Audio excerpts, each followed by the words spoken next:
Just by way of a little introduction, just so you know who I am, in case you don't know, but I'm the editor of the web edition of Workers' World, but also I'm a certified computer security technician. So that's part of what I bring to this. Now, I assume many of you have seen the news about Apple and the FBI. The news accounts say that Apple's making a stand against an FBI demand to give them backdoor access to an iPhone. The iPhone was allegedly used by a terrorist. Fox News and the right-wing talk radio suggest that Apple is blocking the FBI from catching terrorists. Other reports say Apple's making a bold stand for privacy rights against the big government. So what we want to talk about here is what's really happening. Well, first of all, to be clear, Apple was already working very closely with the FBI on this case and had done everything possible and everything asked of it to turn over the contents of the iPhone to the FBI. They even instructed the FBI on how to get the last little bits off the phone, which the FBI at first denied, but now they admit that they tried but failed. They did it wrong. They sort of fumbled. You see, Apple does this all the time. That is, they work with the FBI, the CIA, the NSA, the police to give them access to iPhones and iPads. It's a long-standing practice. It's carried out, in secret. But it follows the wiretapping protocols that were long established between the government and the phone companies.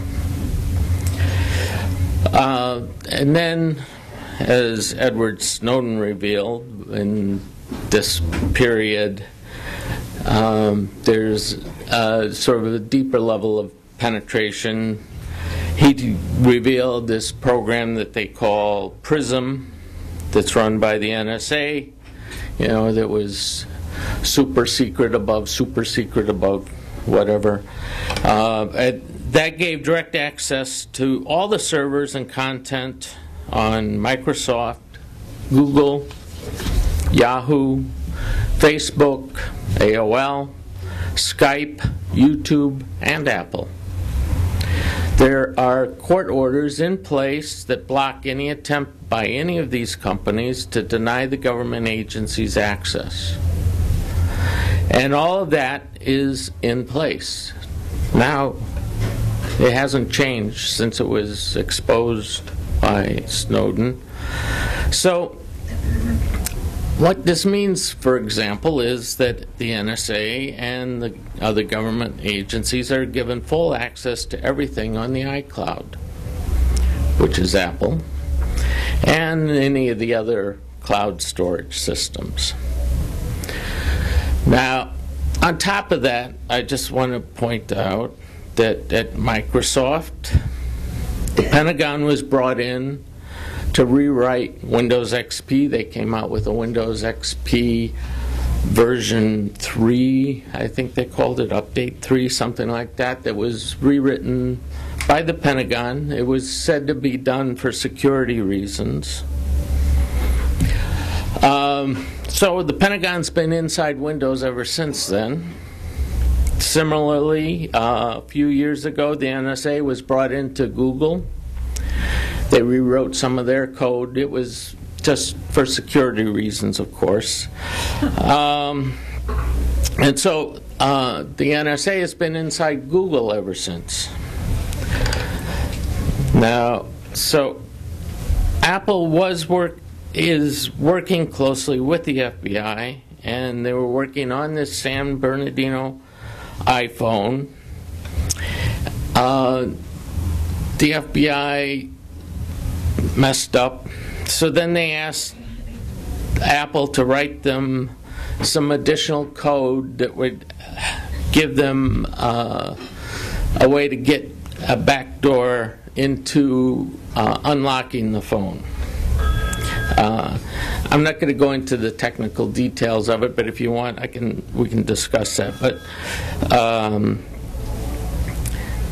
now, of course, if you look in the technical press, you can find probably at least 10 other ways that the FBI could have done this, rather than, asking Apple to do it for them.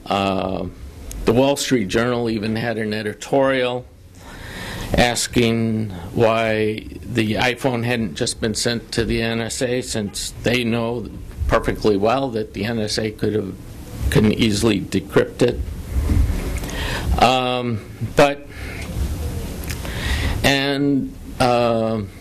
Last October, Snowden was on the BBC program Panorama, and there he said that agencies like the NSA can access any smartphone, including the iPhone, turn on the phone's microphone or camera and listen to what's happening in the room, view files on the phone, activate the phone's GPS. They can do all that even if the phone has been turned off. So, that's what's really going on with this. So let's then look at the two big players in this game, that is Apple and the FBI. And then we'll get back to more about the iPhone and all that. So the FBI is the federal police force, the enforcement arm of the Justice Department. Some call them the secret police. They operate in secret. They do show up in the middle of the night and take people to secret prisons. In the recent period, the FBI has been running entrapment operations targeting Muslims, such as the Fort Dix Five. In the past, they operated a secret assassination bureau called COINTELPRO that targeted Martin Luther King, Malcolm X, the Black Panther Party, and other black liberation leaders. So, how secret are they? Well, I'll give you something to think about. Have you ever seen a video of FBI raids or FBI shootings like the ones you've seen of the local police? It's not because they don't happen. So, the only one that I could think of was the one that I saw last month, and it was of the right-wingers in Oregon, where they shot them. And it was an amazingly bad video. I mean, you're left with the impression that the FBI doesn't even know how to make a video. Well, I'm sure the FBI actually is making some very good videos. We just don't get to see them. So, when you see the news that the FBI is making a charge against someone or something, your first reaction should probably be to question every word of what the FBI is saying. And it's not giving anything away to tell you now that when we get into the rest of the details of this case, the FBI lied at almost every point. If you want those details, what the lies were, you can actually get the court appeal written by Apple, and they list several of them in there. But let's talk about Apple now. So Apple is the world's richest corporation. It's ranked #1 in market value on the Financial Times Global 500. It's been there since 2012. Apple launched their Macintosh with an infamous ad campaign, the Big Brother ad campaign at the Super Bowl. It drew on Cold War anti-communist images from the book 1984, had a giant Big Brother head talking about the workers' paradise or something like that, and it was really anti-communist propaganda. The ad was said to be against IBM at the time. It's interesting, but if you read about the ad now, Wikipedia says that many people who see the ad think it's about Apple now. From its beginnings, Apple promoted the Macintosh ads that were misogynist, they were racist, they were elitist. When they added their own web browser to the Macintosh, they named it Safari, a name that suggests colonialism and imperialism. And it is interesting to note that the Macintosh was sold almost exclusively in the United States. Those ads, by the way, have disappeared as Apple has transformed into the iPhone and iPad company. What hasn't changed is the premium prices that Apple charges for its label. One thing that you may not know about this, the Apple Premium means that at some online stores like Expedia, for example, when you connect from an Apple computer, the price they'll quote you is higher than if you were using a Windows computer, because they know that you're willing to pay more for the same item. Apple's iPhone manufacturer is Foxconn. Now, you may have heard of Foxconn. It's based in Taiwan. Some people say, oh, well, it's a separate company, or, Apple doesn't own it, but actually, if you read about it in the financial press, that they don't talk about it like it's a separate company. They call it Apple's Foxconn. But the ownership is kept separate, probably for tax reasons. The fact is that Foxconn is inseparable from Apple and wouldn't exist without Apple.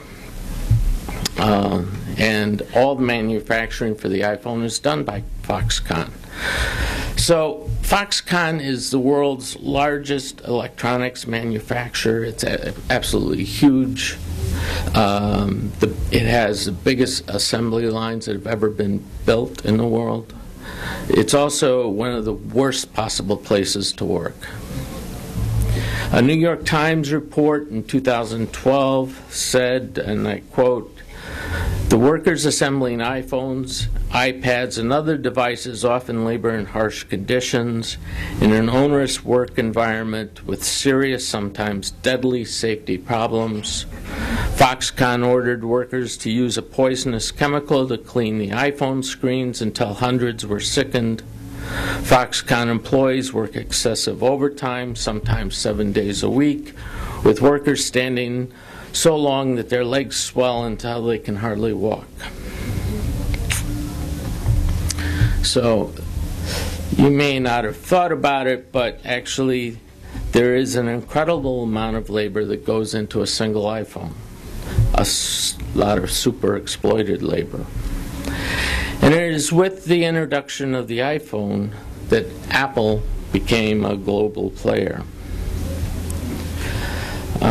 I could probably go on about Apple, but the point really is that Apple is part of the 1%, maybe even at the top of the 1%.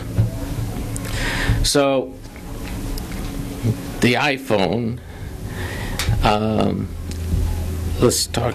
Apple is in a neck battle with Google, and to a lesser extent with Facebook, Microsoft, and Amazon, to be the primary portal to the digital world. That's the way that you get into the digital world, whether it's your phone or texting. I mean, everything, shopping, everything that people are doing with their phones, but it doesn't have to be done that way anyway. So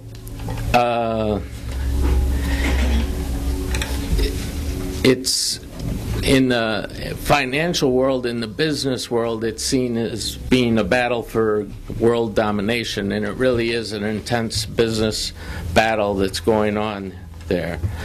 But the thing to understand is that Apple's entryway is the iPhone, and it's a device, the iPhone or the iPad, and it's sold at a premium price. And so they have to get you to buy an iPhone. That's the way that they get you in. If you look at their competitors, Google has multiple ways in, and most of it is free. And they collect then your information. They collect, I mean, they know what you had for breakfast yesterday. They know, the last time you had a cold. They got everything. But you don't have to buy anything in order to get into, I mean, you can buy an iPhone and still be using Google or Facebook and working with both of them. Anyway, with Google and Facebook, they give you free access and make their money by collecting the data, all your data, and then selling that to others such as advertisers. So Apple has to convince people to buy its product over the free or less expensive options. One of Apple's key claims has been that if you use their product, you'll get privacy and security like you can't get any other way. That's a big marketing point, and many people believe that they are more secure using an Apple product than they are with similar Android smartphones or other devices or their computer or whatever. Well, there's two kinds of security we're talking about here. There's the Apple marketing points, the security that they're selling, and by extension the security you think you're getting. And then there's what Apple is actually doing. So what was Apple actually doing? In San Bernardino, they were working closely with the FBI. And after the FBI failed to copy the iPhone's contents to the iCloud, they asked Apple to write the code to make it easier to crack the phone. So Apple said, well, we really don't want to do that. And so then the FBI took them to court. That turned it into a public case. And the FBI even went so far as to publicize it and make sure that it got, they talked to the media about it. And, they went and declared Apple was refusing to help them unlock a terrorist phone, and it became big news. So, of course, what Apple is interested in is making a profit, and the iPhone and the iPad are the center for their profit-making power right now. So they had just released, really just within the last couple of months, a new version of its operating system that they'd done a heavy promotion on its security, and that they'd closed some very widely known backdoors to the iPhone, and that all that was done. And so this was a big marketing thing that they've been doing. So they weren't really happy about the FBI publicly pointing out that there's actually another back door that they could give them, they could give the FBI a key to this other back door that wasn't supposed to exist, but actually there it is. So Apple felt they had to make, this is what I think anyway, that they felt they had to make a big show of saying no and refusing the court order, because, you know, that's what they're selling. So at first, none of their competitors gave them any support. They were probably just glad to see Apple getting battered about. They want Apple to be taken down. Bill Gates even seemed to give the FBI full support. Maybe he was thinking, why not? Microsoft's already given over something like that. So anyway, now the competitors have shifted and are making statements that seem to be in support. But actually, when you look at it, when you look at the friend of the court statements they're making, they're not saying what Apple's saying. They're saying that they're for privacy rights, and they're for security, and that they oppose the FBI's order, the FBI's request on that basis. That's what, Facebook and Google and the others have said in their friend of the court statements. But Apple doesn't actually say that. If you look at what Apple's saying in their court appeal, is that what they're appealing it on is on the basis of their First Amendment rights, and that Apple is a corporation, but it's the corporations in this country are people, and so they are saying that the government can't tell them what to write, like software code. So they're doing this as a free speech thing. They're not actually talking in the court documents anyway about people's privacy rights, or not even about security.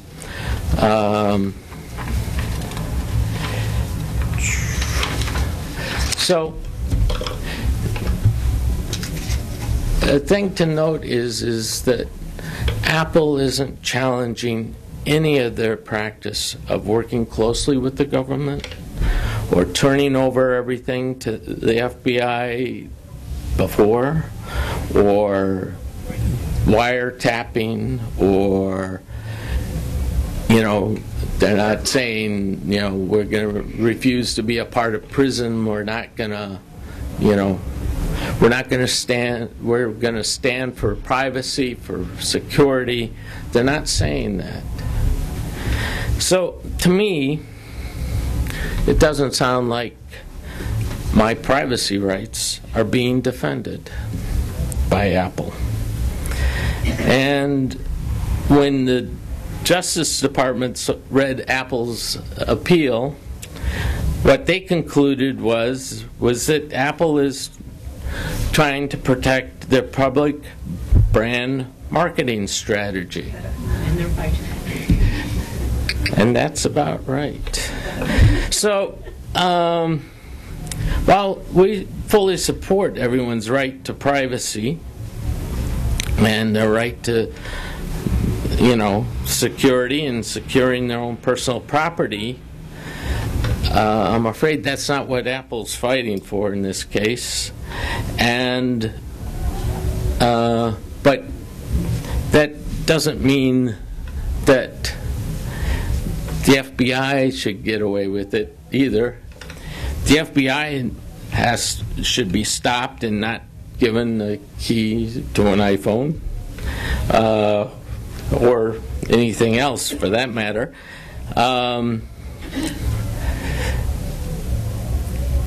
But